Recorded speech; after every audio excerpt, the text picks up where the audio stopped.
Sin duda, las ollas comunes en pandemia han sido de gran ayuda para la comunidad, pero no todo lo que brilla es oro, ya que muchos se aprovechan de esta situación.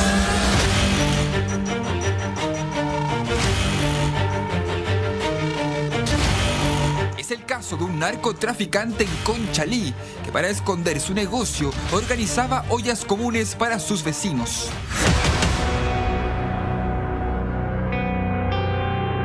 Realizaron vigilancia, seguimiento y se pudo establecer que efectivamente en una sede social, un club deportivo que pertenecía a la Junta de Vecinos de la población, un sujeto en compañía de otros vendían droga, haciendo, digamos, ocultando como fachada una olla común, digamos, en la población. Fíjese en el sujeto de naranjo. Se trata de Juan Carlos Oyarzún, quien organizaba esta actividad en una sede social y deportiva. Estaba a cargo del recinto y es ahí donde en medio de las ollas comunes entraban y salían compradores. La investigación logró establecer de que también cuando entregaba la comida a las personas que iban a recibir, digamos, en la olla común de la sede, le entregaba también, digamos, droga dosificada a sus clientes. Pero esta no es la primera vez que Oyarzún hace este tipo de negocios, ya que anteriormente fue condenado por microtráfico y hoy se aprovechó de esta forma para usar las ollas comunes a su favor y así seguir con el negocio.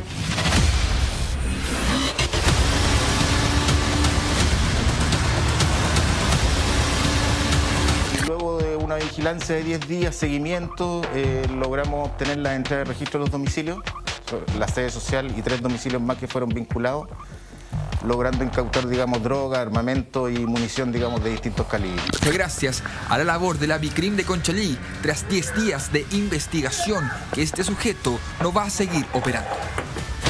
¡Policía!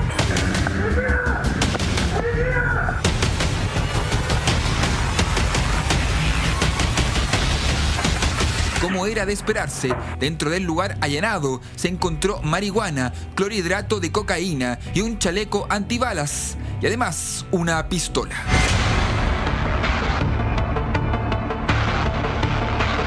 Vendía droga en los domicilios, en los 4 domicilios que se vincularon, más en la sede social, hablemos del club deportivo, y a la vez en la plaza de la misma población, PDI logró la detención de Juan Carlos Oyarzún junto al colaborador de él. Sin embargo, este último terminó con arresto domiciliario total. En cambio, el organizador y principal imputado en esta historia está en prisión preventiva. Este narcotraficante que fue finalmente detenido aprovechó 2 instancias finalmente. La necesidad de las personas de Conchalí que se quedaron sin empleo y que buscaban una manera como alimentarse. Entonces así él quedaba como el benefactor a lo más Pablo Escobar, iban a ayuda del resto de los vecinos que iban a esta sede a buscar su alimento diario.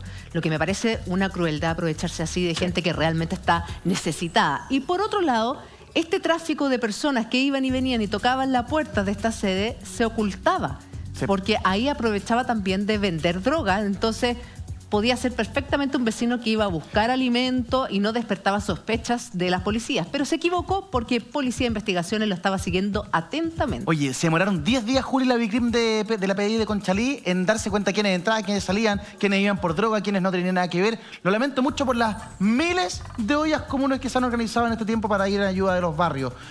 Diputado Fuenzalía, ¿qué realmente se está haciendo hoy día para frenar el mundo del narcotráfico cuando realmente aprovecharse ya de las ollas comunes? Se da cuenta de que estos tipos, o sea, escrúpulos no le pidamos, pero la verdad es que se aprovechan de cualquier instancia donde haya gente y donde puedan pasar piola al ojo de la ley, al ojo de Carabineros, al ojo de la PDI o de la Fiscalía. ¿Hay planes, se han activado planes especiales para este tiempo en que vemos, por ejemplo, la proliferación de ollas comunes?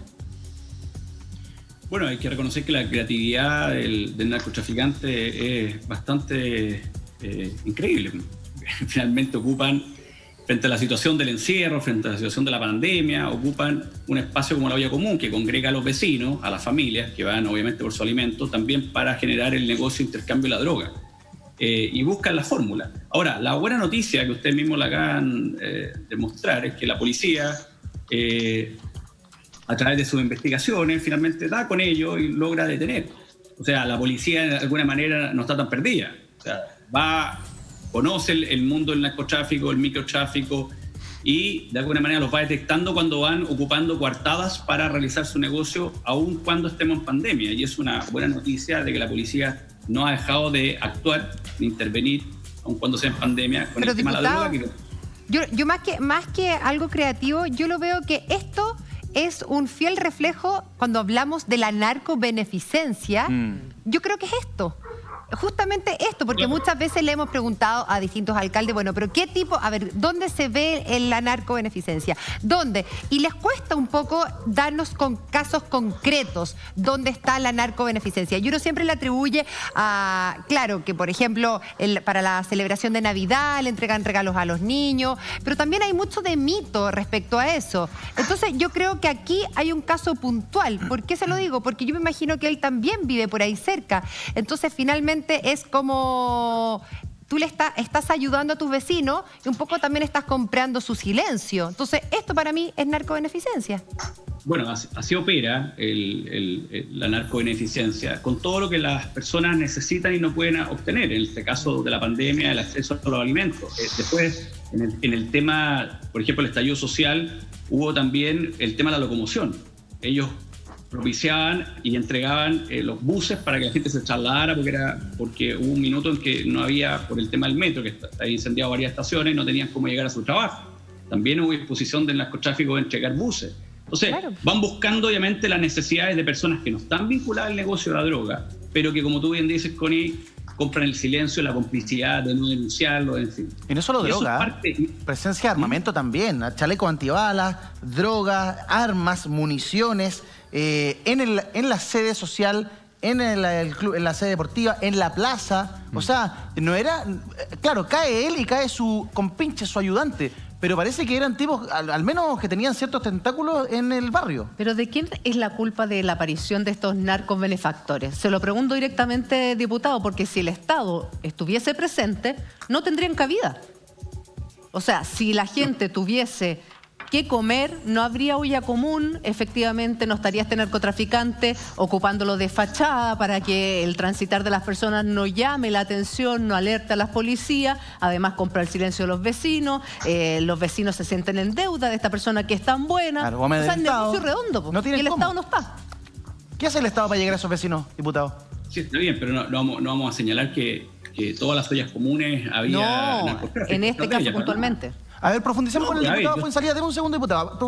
Profundicemos para entender bien qué puede hacer el Estado para ir en apoyo de los vecinos que están ahí, que se sienten amedrentados o que están obligados un poco a guardar silencio. Y además quiero que hablemos de lo que está pasando en La Pintana. Fíjese que en La Pintana los vecinos nos dijeron lo siguiente: nos estamos enfermando. ¿Por qué? Porque hay empresas, hay fábricas, hay industrias ahí que de alguna manera sienten ellos que los están enfermando. Les cuesta respirar, sienten malos olores. Esto está sucediendo en La Pintana en vivo e en directo. Estamos conectados con los vecinos de ese sector de Santiago. La respuesta del diputado es a la realidad de La Pintana a la vuelta de la pausa. Estamos con el diputado Fuenzalía viendo lo que sucede en Conchalí. Un narcotraficante que se aprovechaba de las ollas comunes o que armaba ollas comunes para vender droga. Diputado, ¿esto se ha replicado, se ha detectado más? ¿Se está pensando en algún plan para ir en ayuda de los vecinos que finalmente se ven amedrentados por estos tipos? Bueno, hay todo un plan de fiscalización en base a las investigaciones que está haciendo la PDI. Yo he conversado con la PDI. Y también hay que decir que, al menos la experiencia que yo he tenido en terreno, las ollas comunes han ido disminuyendo poco a poco. No hay la gran cantidad que había hace un par de meses atrás, por el hecho que ya no hay este confinamiento que había. Entonces, y sobre todo en Santiago, que ya está casi abierto. Entonces, pero la PDI, todo esto llega a raíz de denuncias, a raíz de investigaciones que está haciendo. Entonces, ojo, porque cuando la Connie decía cuando el narcobeneficio, bueno, consiste en eso, en silenciar a personas que dan información o que denuncian y que le permite a la policía llegar a un operativo y poder desbaratar una banda que está ocupando de coartada o de fachada una olla común. Es que ahora es una olla común, diputado, pero esa coartada puede ser el kiosco afuera de un colegio, puede ser el kiosco de una piscina municipal en verano. Claro. O sea, yo creo que este narcotraficante no es un pez gordo, es más bien un pichiruchi que se aprovecha de la situación de hambre a propósito de estas ollas comunes y va cooptando la sede y el ambiente, pero eso se puede dar también en otro contexto como los que le señalo y le podemos dar muchísimos otros ejemplos. Por ahí tal vez podría ir la estrategia de las policías y probablemente mayores penas, es lo que aprecio yo. Sí, pero mira, si denuncia yo también recibo.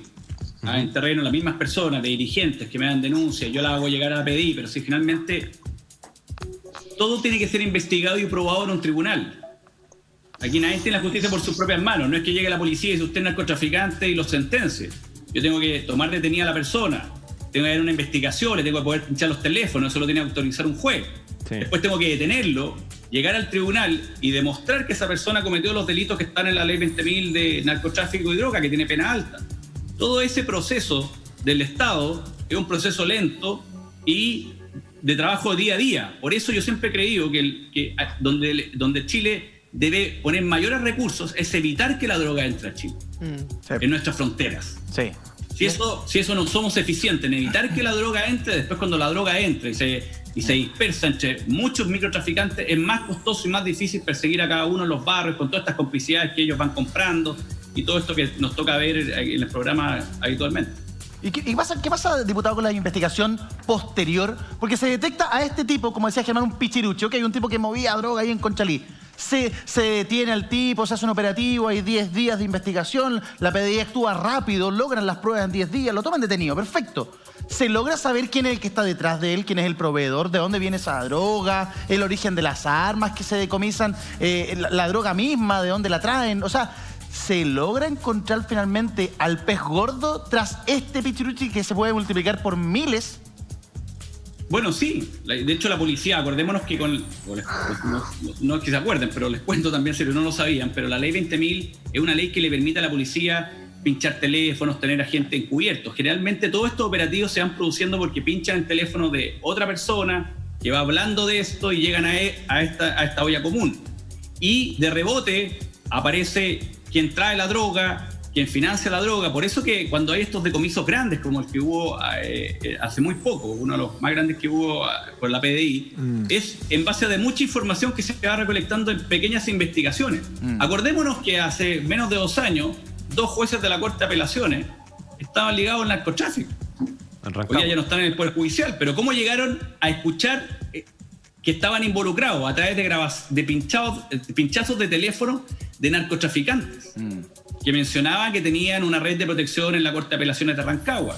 Individualizaron a los jueces. Bueno, después escucharon a los jueces y ahí empezaron a armar el naipe. Y finalmente esto es una pega hormiga, donde cuando uno empieza a escuchar lo que hablan, o cuando uno se introduce en estas organizaciones, va teniendo información que la va juntando, bueno, y si uno se empieza a dar cuenta quién es el que provee las armas, quién financia la operación, por dónde entra. Es que la operación que paró la policía de Berkov en la 4ª región, bueno, se debió a un trabajo de muchos meses, de mucha información que se cruzó hasta llegar al día que iban a desembarcar la cantidad de droga y se comisó casi 1 tonelada de pasta base.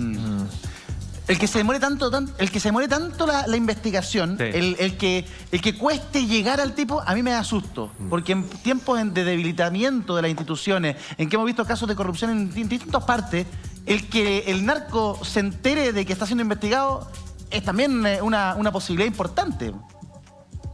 Sí, claro, pero acordemos que esto es una actividad muy lucrativa y mueve mucho dinero, mueve muchas redes y compra mucho poder.